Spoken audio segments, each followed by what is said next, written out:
पूरे महाराष्ट्र में जैसे कि वड़ा पाव फेमस है, वैसे ही एक और डिश है जो बहुत ही ज़्यादा फेमस है, जिसका नाम है मिसल पाव। अभी हम लोग मिसल पाव बोलते हैं, बट एक्चुअल महाराष्ट्रियन से आप पूछोगे तो वो हमेशा बोलेंगे मिसळ पाव। और पूरे महाराष्ट्र में हर एक जगह का अलग तरीका होता है मिसळ पाव बनाने का। कोल्हापुर का अलग होता है, पुणे का अलग होता है, नागपुर का अलग होता है। तो आज ये वाली जो रेसिपी हम बना रहे हैं, मुझे लगता है ये सारे जगहों से मिक्स होके थोड़ा इधर से ली हुई रेसिपी है मिसल पाव की। पर ये मेरी गारंटी है कि ये इतनी ज़्यादा टेस्टी होती है ना कि एक बार अगर आप खाना शुरू करो फिर आप अपने आप को रोक नहीं पाओगे। तो शुरू करते हैं बनाना मिसल पाव।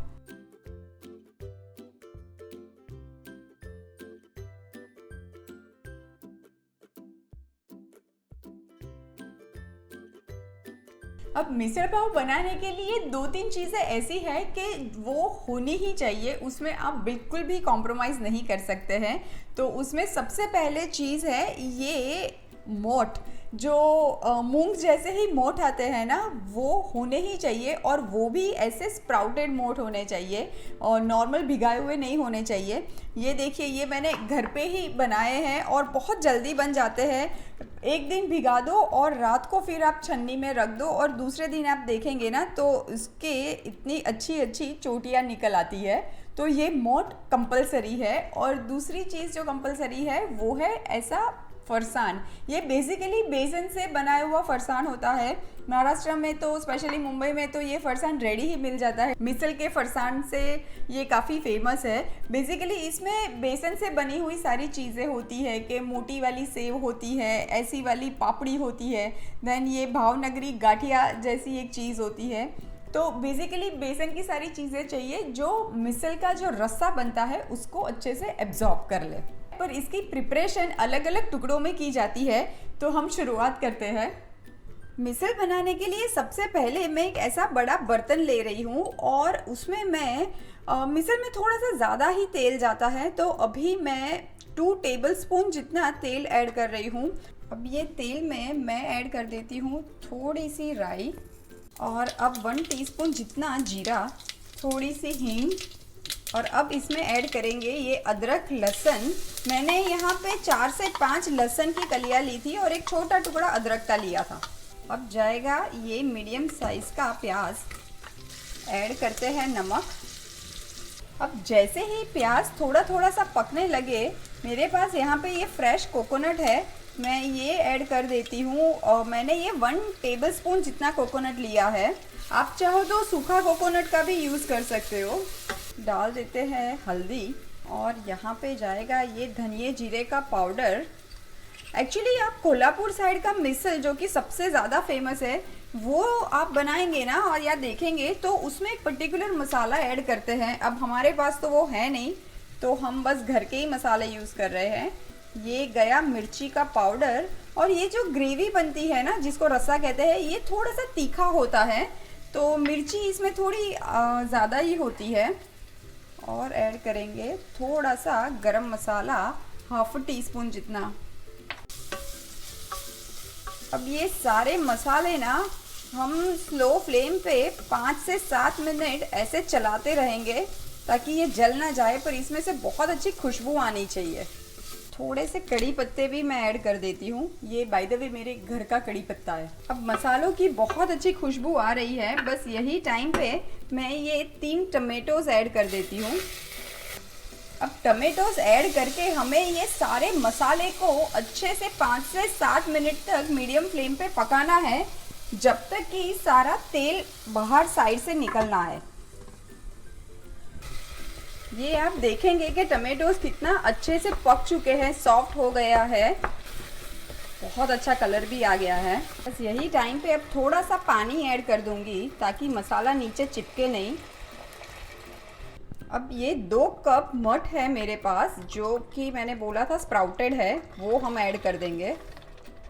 और अब इसमें कम से कम हम 1 लीटर जितना पानी ऐड करेंगे।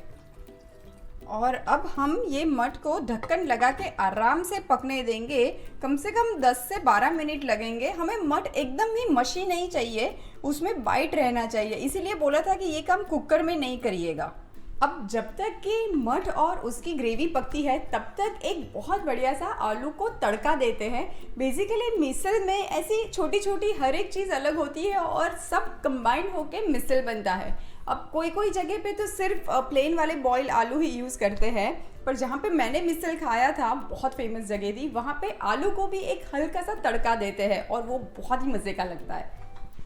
अभी हम ये पैन में थोड़ा सा ही तेल लेंगे। ये तेल में मैं ऐड कर देती हूँ थोड़ी सी राई।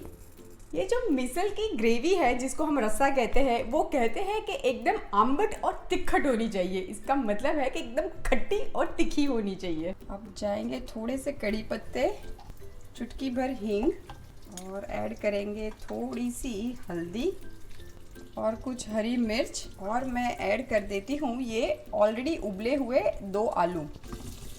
ऐड करते हैं नमक और अब सारी चीज़ों को मिला लेते हैं और बस ये आलू को थोड़ी देर छोड़ देंगे क्योंकि अभी तक हमारे मठ पकने में काफ़ी टाइम है।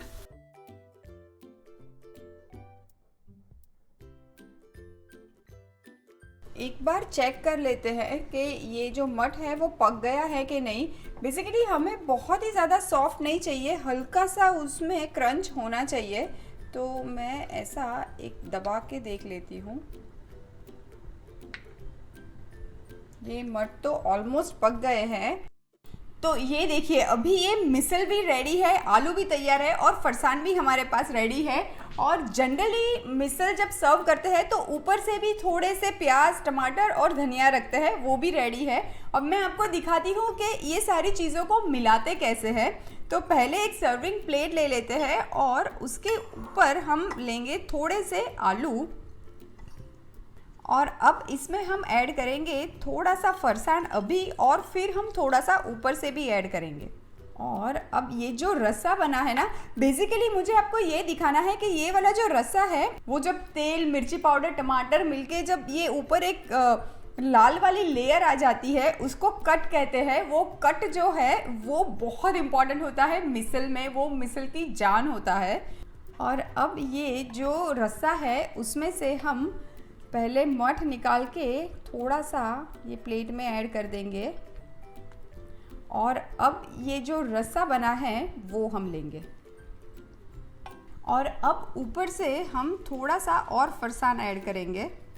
थोड़ा सा प्याज ऐड कर देती हूँ, जाएगा थोड़ा सा टमाटर और थोड़ा सा धनिया। और अब ये आधा नींबू लेके ऊपर से मैं पहले निचोड़ देती हूँ और ये जो एक नींबू की स्लाइस है वो हम साइड में रख के सर्व कर देंगे। तो लीजिए, तैयार है महाराष्ट्र का फेमस मिसल पाव।